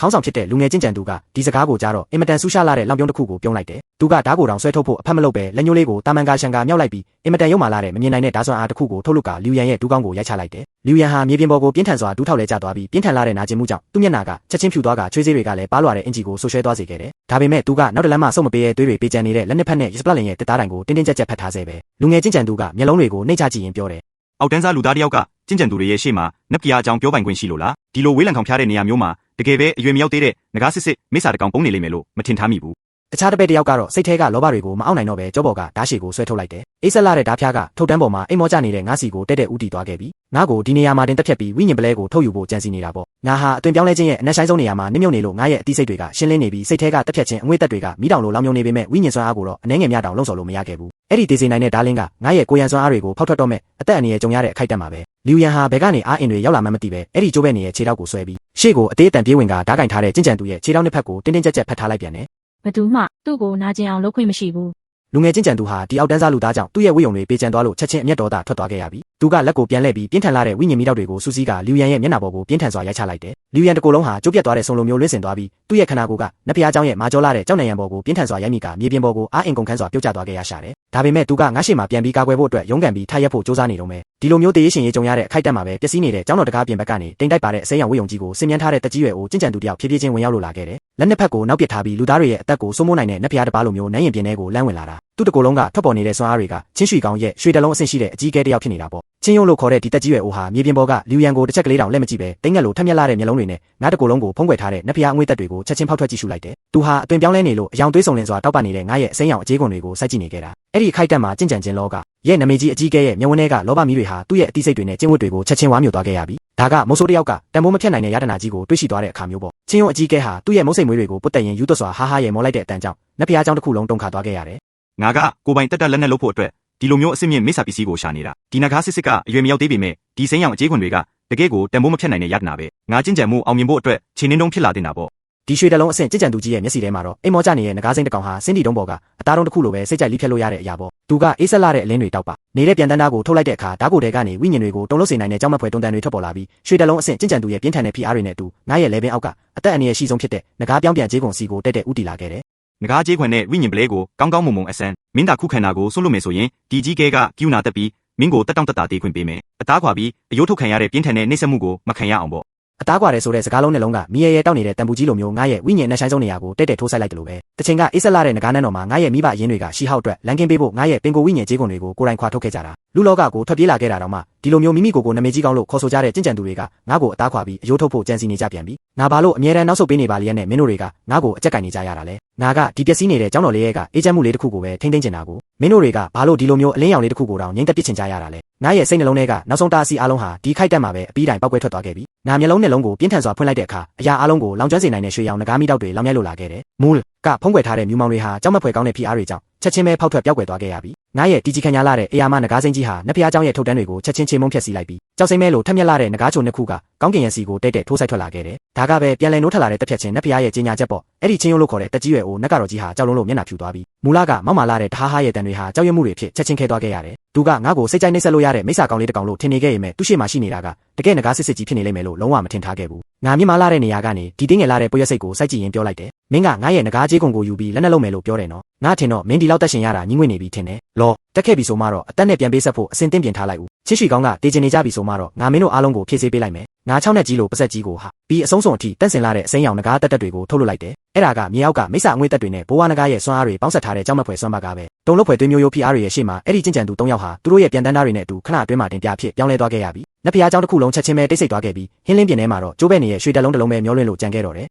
ငါပစက်ကိုဟာပြီးအဲ့ဒီတလုံးကိုမျိုးချလိုက်တဲ့အခါငါရဲ့ခန္ဓာကိုယ်ဟာဝိညာဉ်စွမ်းအားတွေရဲ့အာဟာရကြောင့်နောက်ထပ်တစ်ကြိမ်ကြီးထွားလာခဲ့ပြီးအကြေးကွန်ပေါ်မှာလည်းတီကြီးလာတဲ့ရွှေမဲရောင်ပုံရိပ်တွေထွက်ပေါ်လာကဝမ်းပိုက်အောက်မှာတော့ထက်မြက်လာတဲ့ငကားချေတီငါးခုပေါ်လာခဲ့ပြီးဒီခိုက်တက်မှာငါဟာငကားစစ်စစ်ရဲ့စွမ်းအားတွေကိုအပြည့်အဝပြန်လဲရှာဖွေတွေ့ရှိသွားခဲ့ရပြီးငါတကူလုံးကတက်ဖြတ်ချင်းအငွေ့တက်တွေကိုရုပ်သိမ်းလိုက်ပြီးပုံရိပ်ရောင်တစ်ခုအဖြစ်ပြောင်းလဲကလူရန်ရဲ့ဘေးမှာဝဲပြန်လိုက်တယ်သူကငါ့ကိုကာကွယ်ပေးရင်းနဲ့ပြင်းထန်လာတဲ့ဒဏ်ရာတွေရရှိခဲ့လို့အသက်ရှူတန်ကအင်မတန်အားနည်းနေခဲ့ပြီးငါလက်ညှိုးလေးနဲ့ရွှေရောင်တောက်ပတဲ့ပင်ကိုဝိညာဉ်သွေးတစ်ဆက်ကိုထုတ်ပြီးသူ့ရဲ့မျက်ခုံးနှစ်ခုကြားကိုအตาအရာဖိနှိပ်ပေးလိုက်တယ်ငကားမျိုးနွယ်စုရဲ့သွေးစီနှစ်ဆိုတာလူသားတွေအတွက်တော့အသားနဲ့အယိုးကိုပြန်လဲတိဆောက်ပေးနိုင်တဲ့တက်ဆောင်ဆေးစွမ်းကောင်းပဲသူ့ရဲ့ကျိုးပဲနေတဲ့အယိုးတွေဟာရွှေရောင်လင်းတွေကြားထဲမှာလင်းမြန်စွာပြန်လဲကောင်းမွန်လာပြီးဖြူစောနေတဲ့မျက်နှာလေးလည်းပြန်လဲနီးမြန်းလာခဲ့တယ်သူဖြည်းဖြည်းချင်းမျက်လုံးပွင့်လာခဲ့ပြီး ငွေကလေးအဲ့ဒီလူဆိုးတွေနောက်ထပ်ပြန်လာအောင်မလားငါနဲ့အတွက်ဒုက္ခကြီးကြီးမားမားဖြစ်အောင်လုပ်မိသွားပြီလား ငါသူ့ရဲ့ခေါင်းလေးကိုအตาအရာပုတ်တက်ပေးလိုက်တယ်မကြောက်ပါနဲ့ငါရှိတယ်ဘယ်သူမှမင်းကိုမထိခိုက်စေရဘူးအဲ့ဒီချင်းရှိခေါင်းကအလိုက်မသိဘူးဆိုမှတော့ငါကိုယ်တိုင်ပဲသွားပြီးသူတို့ရဲ့နတ်ဖျားတောင်ကြီးကိုနင်းချေဖျက်ဆီးပစ်မယ်ငါပြန်လာတာကိုစောင့်နေနော်ငါပြောပြီးတာနဲ့ခနာကိုလှည့်ပြီးတိမ်တိုက်တွေရဲ့အနက်ဆိုင်ဆုံးနေရာစီကိုပျောက်ကွယ်သွားခဲ့တယ်ရန်ကျွမ်းမချံပဲအမြင့်ပြတ်တက်ဖြတ်ခြင်းဆိုတာငါအဲ့ဒီလူစားတဲ့ငကားနန်းတော်မှာတင်ယူခဲ့ရတဲ့အရေးကြီးဆုံးသင်ခန်းစာပဲချင်းရှိခေါင်းကလူလောကရဲ့ဝိညာဉ်ကြောတွေစုံစည်းရာတိုက်ဟွာတောင်ထိပ်ပေါ်မှာတည်ရှိတာတစ်နှစ်ပတ်လုံးတိမ်မြူတွေပတ်ပတ်လဲဝိုင်းနေပြီးနှဟင်းနာငတ်တွေပြန်တန်းနေကြတာမို့လူလောကရဲ့အငွေ့တက်တွေမရှိတဲ့နတ်ဖျားကောင်းကြီးတစ်ခုလိုပဲဒီနေရာကမိုင်းပေါင်းထောင်ချီတွင်းမှာရှိတဲ့ကျင့်ကြံသူတွေရဲ့တန့်စင်ရာနေရာဖြစ်ပြီးလူသားတွေရဲ့မျက်စိထဲမှာတော့ကျူးကျော်လို့မရတဲ့နတ်ဖျားနန်းတော်ကြီးပေါ့ဒါပေမဲ့ဒီနေ့မှာတော့ဒီနှစ်ပေါင်းထောင်ချီတဲ့အေဂျင့်မှုတွေဟာပျက်စီးသွားရတော့မယ်မူကတာယာလာတဲ့ကောင်းကင်ကြီးမှာရုတ်တရက်မဲမောင်လာတဲ့အယောင်တွေထွက်ပေါ်လာခဲ့တယ်ဒါကတိမ်မဲတွေမဟုတ်ပဲတောင်တန်းကြီးတစ်ခုလိုကြီးမားလာတဲ့ငါရဲ့ငကားခန္ဓာကိုယ်ကြီးကခေါင်းတော်ရဲ့ကိုရန်စွမ်းအားစုပေါ်မှာဝဲပြန်နေတာဖြစ်တယ်ကြီးမားလာတဲ့အရေးမဲကြီးကအောက်ကိုကြားရောက်လာပြီးနေအောင်ကြီးကိုပိတ်ဆို့ကတတောင်လုံးကိုမွန်းကျက်လာတဲ့မောင်မိုက်မှုတွေကြားထဲမှာနစ်မြုပ်စေခဲ့တယ်ခေါင်းတော်အတွင်းကတတိပေးကောင်းလောင်းတန်တွေဟာအဆက်မပြတ်ဆူရှစွာမြည်ဟဲလာပြီးအစိမ်းရောင်ဝိယုံတွေကိုဆင်မြန်းထားတဲ့ကျင့်ကြံသူပေါင်းများစွာဟာဓာတ်တွေကိုစီးနှင်းပြီး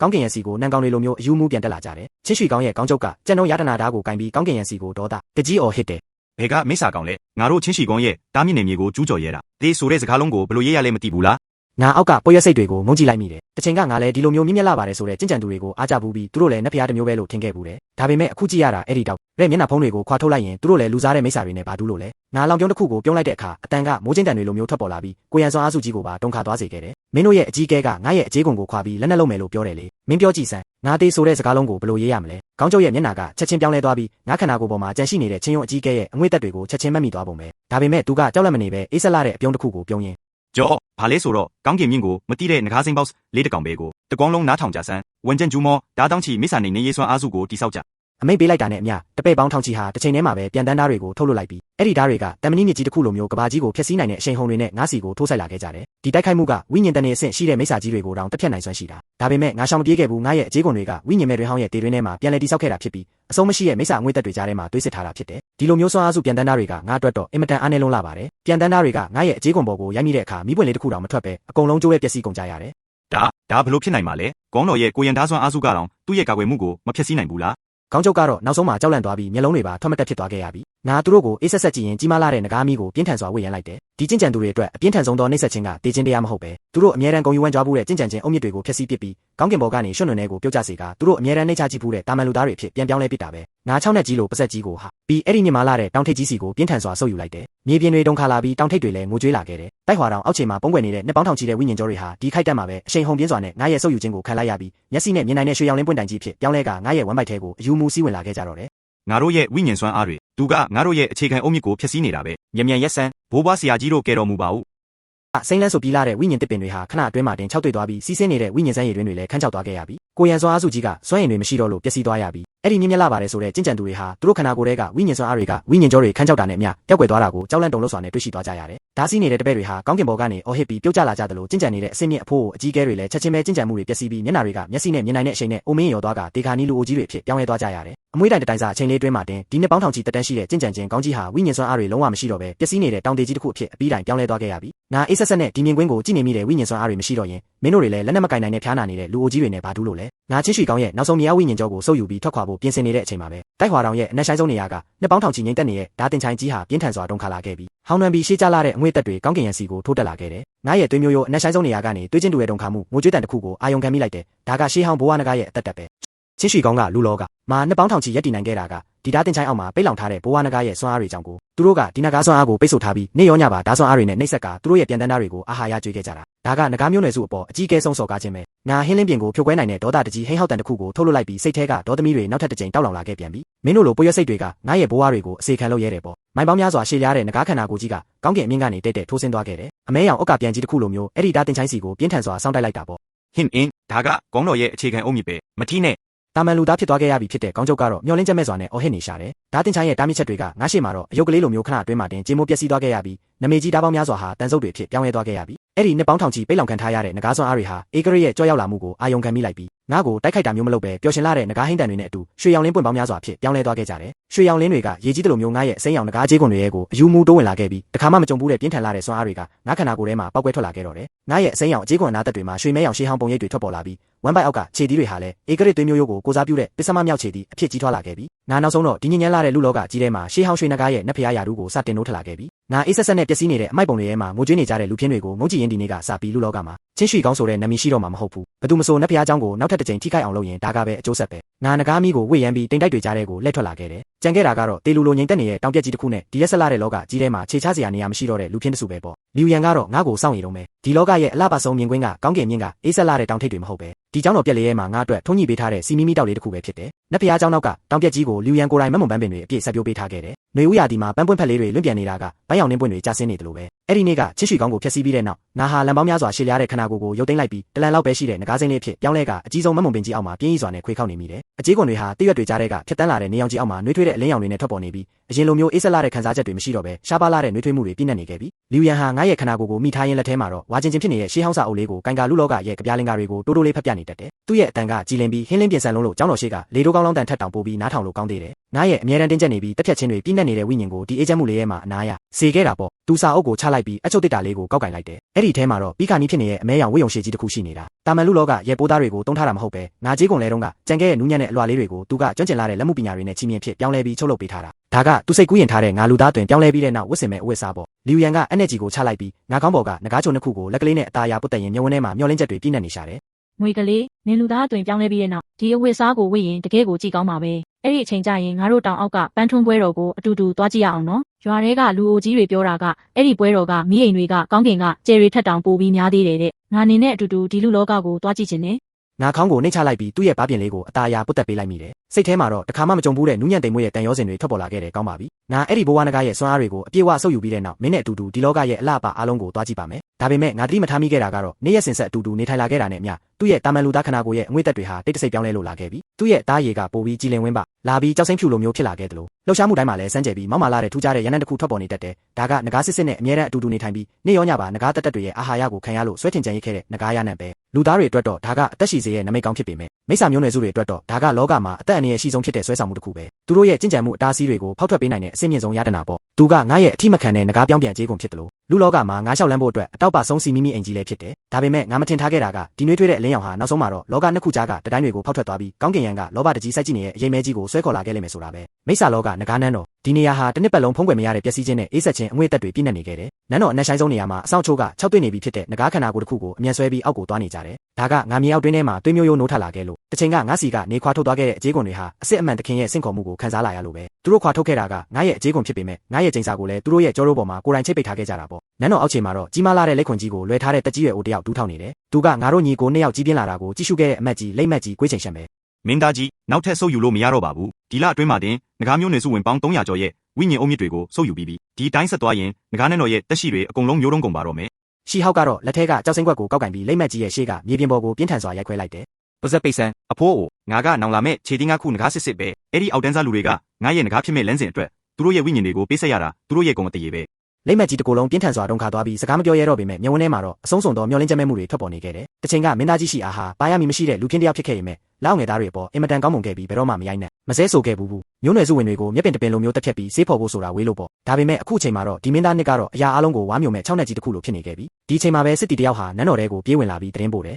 ။လူလောကမှာအစစ်မြင့်ဆုံးငကားဝိညာဉ်ကိုရှာတွေ့ခဲ့ပါတယ်။ရှီဟောက်ဟာချက်ချင်းထရက်ပြီးမော်မန်ချက်ကြီးရဲ့ရှေ့ကိုပြေးသွားခဲ့တယ်။သူမန်ချက်ထဲကပုံရိပ်ထဲမှာထူးခြားတဲ့ရနံ့တွေရှိနေတဲ့လူရန်နဲ့သူ့ဘေးမှာခွေနေတဲ့ငါ့ကိုမြင်လိုက်ရတဲ့အခါလောဘနဲ့မနာလိုမှုတွေကသူ့ရဲ့အတိစိတ်တွေကိုချက်ချင်းဖုံးလွှမ်းသွားခဲ့ရပြီ။သူမတည်သေးဘူးလားအဟောင်းကတားဆီးဖြစ်နေပြီဆိုမှတော့အစ်စ်နဲ့လဲပြီးုံပဲသူ့ကိုပါအတူတူခေါ်လာခဲ့ကြစမ်းခမဲတော့ငါ့ကိုတတိုင်းဖြုတ်ကက်ငါပေးပါဦးငါသွားရမယ်မတ်မုံပန်းတွေပွင့်ထုံးနေတဲ့အေးချမ်းလာတဲ့မုံလွယ်ပိုင်းလေးဟာအခုချိန်မှာတော့အင်မတန်ဆိုးရွားလာတဲ့တေချင်းတရားအငွေ့သက်တွေကြောင့်ဖုံးလွှမ်းသွားခဲ့ရပြီမူလကကြည်လင်လာတဲ့ကောင်းကင်ပြင်ကြီးဟာမိစ္ဆာလောကကနေဖောက်ထွက်လာတဲ့မိုးကြိုးတိမ်တိုက်တွေကြောင့်အတင်းဓမ္မဖြိုခွဲခြင်းခံလိုက်ရပြီအဲ့ဒီမိုးကြိုးလင်းတွေကြားထဲမှာပျက်စီးခြင်းတွင်းညီစော်တွေပါဝင်နေလို့တတောင်လုံးကမတ်မုံပန်းတွေဟာခဏအတွင်းမှာတင်ညှိုးနှမ်းချောက်တွေ့ကုန်ကြရရှာတယ်ငါမျက်လုံးကိုပြင်းထန်စွာဖွင့်လိုက်မိတယ်ဒါကရှီဟောက်ရဲ့ကိုယ်ပိုင်အငွေ့သက်ပဲငါခန္ဓာကိုယ်ရဲ့ကနေခွာထုတ်သွားခဲ့တဲ့အဲ့ဒီရင်ရှာပွဲကောင်းတဲ့ပျက်စီးခြင်းအနက်အသက်တွေပေါ့ငါဟိဟောက်တန်တစ်ခုကိုထုတ်လွှတ်လိုက်ပြီးကြီးမားလာတဲ့ခန္ဓာကိုယ်ကိုကောင်းကင်ရန်စီပြန်တက်ဖို့စ조사လိုက်ပေမဲ့အခုချိန်မှာငါကဘိုးဝါနဂါရဲ့စွမ်းအားတွေကိုစုပ်ယူထားခါစားမှုအသွင်ပြောင်းလဲခြင်းကာလမှာရှိနေပြီအစ်စ်နဲ့အဟောင်းစွမ်းအားတွေခန္ဓာကိုယ်ထဲမှာတိုက်ပွဲဖြစ်နေလို့အားအင်နေဆုံးဖြစ်တဲ့နာကျင်မှုတွေကြုံတွေ့နေရတာကိုမေ့သွားခဲ့တယ်အဲ့ဒီလိမ့်ဆက်နေတဲ့မိုးကြိုးတိမ်တိုက်တွေရဲ့အလဲဘိုးမှာရှီဟောက်ရဲ့ယူသွတ်ပြီးရက်ဆက်လာတဲ့မျက်နှာကြီးဖြည်းဖြည်းချင်းထွက်ပေါ်လာခဲ့ပြီးအောက်ကိုငုံကြည့်လိုက်တယ်သူ့မျက်ဝန်းထဲမှာညီကိုတန်ရောစင်အနှဲငယ်များမရှိပဲတန်ဖိုးမဖြတ်နိုင်တဲ့ရတနာကြီးကိုတွေးရှိသွားတဲ့လောဘအရေးရောင်တွေရဲ့ရှိနေခဲ့တယ်နောင်တော်ကြီးမတွေးတာကြပြီနော်မင်းငါ့ကိုတကယ့်ကိုကြီးမားလာတဲ့မြူးထုဖွဲအံ့အားသင့်မှုကိုပေးတာပဲသူကငါ့ကိုတုံ့ပြန်ဖို့အချိန်တောင်မပေးဘဲလက်ကိုဝှေ့ရမ်းလိုက်တဲ့အခါမိုးကြိုးပေါင်းတောင်းချီဟာမိစ္ဆာအေဂရရဲ့စိတ်ဆန္ဒတွေနဲ့အတူပြင်းထန်စွာကြားရောက်လာခဲ့ပြီးအဲ့ဒီတိုက်ခိုက်မှုကငါရဲ့ငကားပြောင်းပြန်ကြေးကွန်ပေါ်ကိုတက်တက်ထိုးဆိုင်လိုက်တာမို့ငါနာကျင်လုံးလို့အော်ဟစ်လိုက်ရပြီးကြီးမားလာတဲ့ငကားခန္ဓာကိုယ်ကြီးကနဖျားเจ้าရဲ့အမိုက်ပုံတွေကိုပြင်းထန်စွာပြုတ်ကျသွားခဲ့ရတယ်။လျူယန်ဟာအသက်နဲ့လဲပြီးပြေးဝင်လာခဲ့တယ်။သူ့ရဲ့ပိန်ပိန်ပါပါခန္ဓာကိုယ်လေးကအေယာမရွှေရောင်ပုံရိပ်ကြီးရဲ့ရှေ့မှာတော့တကယ့်ကိုရဲစရာကောင်းလာပေမဲ့ငါရဲ့ငကားကောင်းရှေ့မှာတော့ကြမ်းကြမ်းခံပြီးကာကွယ်ပေးထားဆဲပဲ။ရှီဟောက်ကတော့ဆက်စုပ်ဖွယ်ကောင်းတဲ့တဟားဟားရဲ့တန်တွေကိုထုတ်လွှတ်လိုက်ပြီးဟင်းလင်းပြင်းတွေကအေယာမလက်ဝါးကြီးနဲ့လမ်းဖက်လိုက်တယ်။ဒါကမင်းမွေးမြူထားတဲ့ကျင့်ကြံခြင်းဖိုခုံလောက်ပေါ့ဒီနဂါးရနန်းက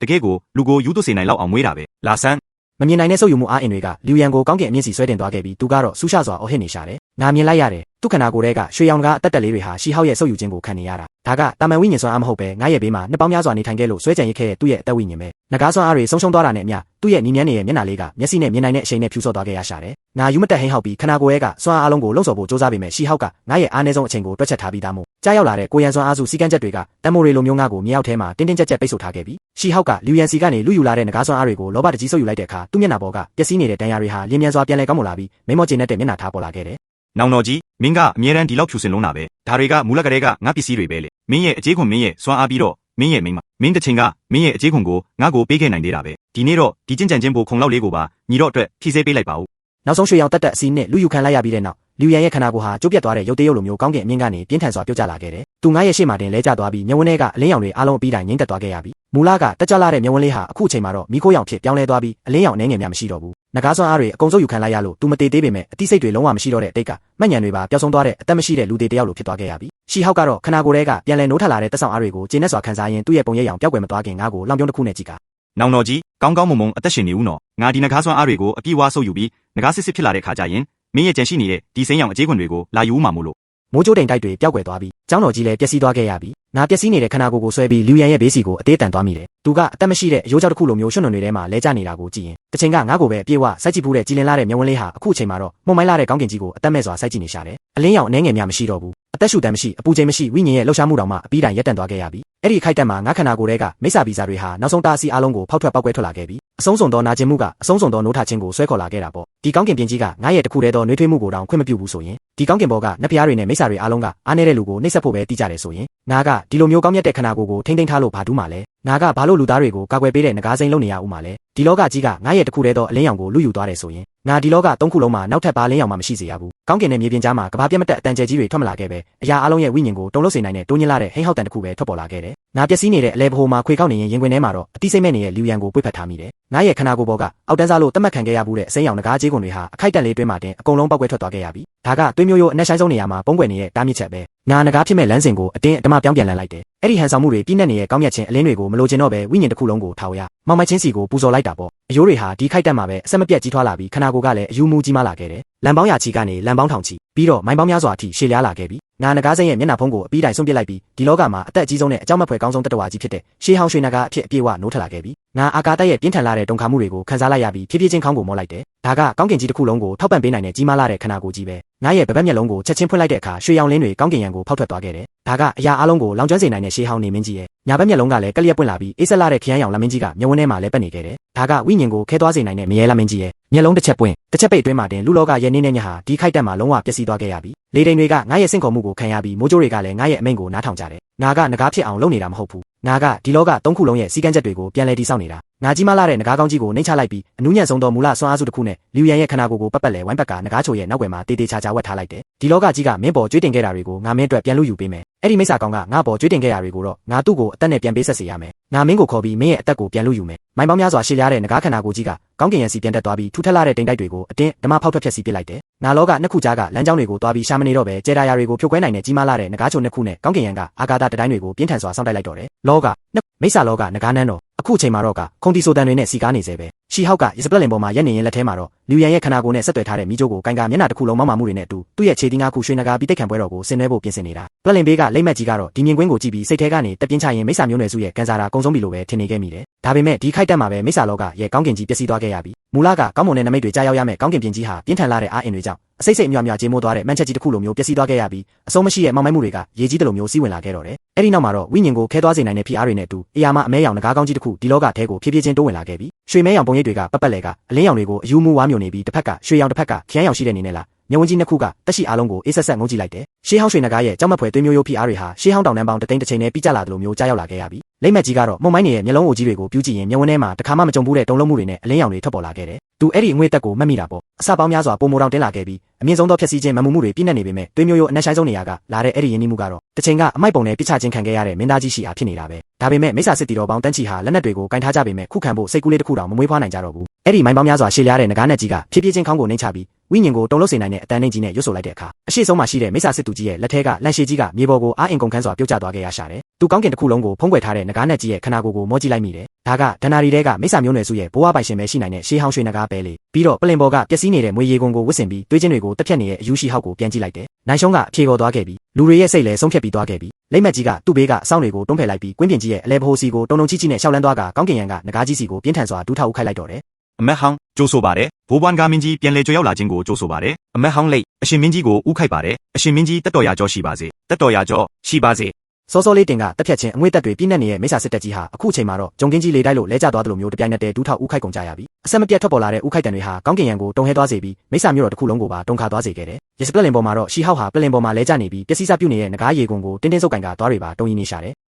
ယ်မင်းကအသားခွာခံထားရတဲ့လူခင်းတယောက်ပဲလေမင်းကဘလို့လုပ်ပြီးဘိုးဘွမ်ကားရဲ့သွေးမျိုးရိုးကိုနိုးထနိုင်ရတာလေရာဇပလင်ပေါ်ကခမဲတော်နဲ့မေတော်တို့ကတော့အခုချိန်မှာအေဂရရဲ့မမှုမှုတွေကိုဘီယူမဆိုင်နိုင်တော့ပဲငကားကြီးရဲ့အရေးအောက်မှာဒူးထောက်ရင်ကြောက်လန့်တုံလုံးနေတဲ့မွေဟောင်းနှစ်ကောင်လိုမျိုးတုံရင်နေကြရရှာတယ်သူတို့တစ်ချိန်ကဝိညာဉ်မဲ့တွေနဲ့ပြစ်ချခဲ့တာကအတုံးမကျတဲ့အမဲဆက်တစ်ခုလို့ထင်ခဲ့ကြပေမဲ့အဲ့ဒါကငကားမျိုးနွယ်စုတစ်ခုလုံးကိုအချိန်မရွေးဖျက်ဆီးနိုင်တဲ့တင်မင်းဖြစ်နေလိမ့်မယ်လို့လုံးဝမထင်ထားခဲ့ကြဘူးငါအဲ့ဒီပွေရစိတ်တွေရဲ့အော်ဟစ်တန်တွေကိုဘီယူမဆိုင်ပဲကြီးမားလာတဲ့ငကားချီတီကြီးနဲ့ဟင်းလင်းပြင်ကိုဖိနှိပ်လိုက်တဲ့အခါရှီဟောက်ရဲ့ခနာကိုပတ်ပတ်လဲကကိုရန်ရွှေရောင်လင်းတွေဟာအဲ့ဒီကြောက်မက်ဖွယ်ဖိအားအောက်မှာချက်ချင်းပဲကြေမိုးပျက်စီးသွားခဲ့ရပြီငါနောက်ထပ်တစ်ချိန်ငကားကောင်းကိုနှိမ့်ချလိုက်ပြီးရွှေရောင်မျက်ဝန်းကြီးနဲ့ရှီဟောက်ရဲ့ဝိညာဉ်နဲ့ဆိုင်ဆုံးနေရာကိုစိုက်ကြည့်လိုက်တယ်အ တန်ကမိုးချင်းတန်တွေလိုမပြင်းထန်တော့ပဲမျောလင်းချက်မဲ့လာတဲ့ငိမ့်တချင်းတွေပဲပါဝင်နေရဲ့မင်းနဲ့ငါအတက်နဲ့လဲပြီးတိုက်မယ်ရှီဟောက်ကအော်ဟစ်ညီးတွားရင်သူ့ရဲ့ရွှေရောင်ရတနာဓာတ်ကိုထုတ်လွှတ်လိုက်ပြီးနောက်ဆုံးတော့တိတ်ခါလေးနဲ့ဒီအဆုံးမရှိမောင်မချင်းကိုခုခံဖို့စူးစမ်းရှာတယ်ငါမိစ္ဆာဆွမ်းအားကိုတဝက်တောင်မသုံးလိုက်ရဘူးငကားခန္ဓာကိုယ်ကိုတာမန်ကာရှန်ကာလေးလောက်ခါလိုက်ုံနဲ့တင်အဲ့ဒီတော့ဝင်မျိုးနွယ်စုရဲ့ရတနာဆိုတဲ့အရာဟာကြောက်မက်ဖွယ်ဖိအားအောင်မှာအပိုင်းပိုင်းကျိုးပဲသွားခဲ့ရပြီငါခန္ဓာကိုယ်ကိုနှိမ့်ချလိုက်ပြီးကြီးမားလာတဲ့ငကားချေတီကြီးနဲ့ဟင်းလင်းပြင်ကိုလမ်းဖက်လိုက်တဲ့အခါသူ့ကိုယ်ပေါ်ကပျက်စီးနေတဲ့အစိမ်းရောင်အကြေးကွန်တွေဟာအဲ့ဒီခိုက်တက်မှာပဲအစ်စ်အမှန်တခင်ရဲ့တုံခါမှုကိုခံစားမိသွားပုံပဲသူတို့တွေရှီဟောက်ရဲ့အမိန့်ကိုနားမထောင်ကြတော့ပဲအမဲရောင်လင်းပွင့်ပေါင်းများစွာဖြစ်ပြောင်းလဲကသူ့ရဲ့ကြောရိုးပေါ်ကနေအစိမ်းလိုက်အပြင်ကိုအတင်းဓမ္မခွာထုတ်ထွက်လာခဲ့ကြတော့တယ်ရှီဟောက်ကတော့ပြင်းထန်လုံးလို့အော်ဟစ်ညီးတွားလိုက်ရရှာတယ်သူခိုးယူထားခဲ့ဘူးတဲ့အလင်းရောင်မျက်နှာဖုံးတွေမရှိတော့ရင်သူကလည်းကြောက်လန့်တုန်လုံးနေတဲ့တာမန်မွေတကောင်နဲ့ဘာတူးလို့လဲငါအေးဆက်ဆက်နဲ့သူစွမ်းအားစုထဲမှာလူးလိမ့်နေတာကိုကြည့်နေမိတယ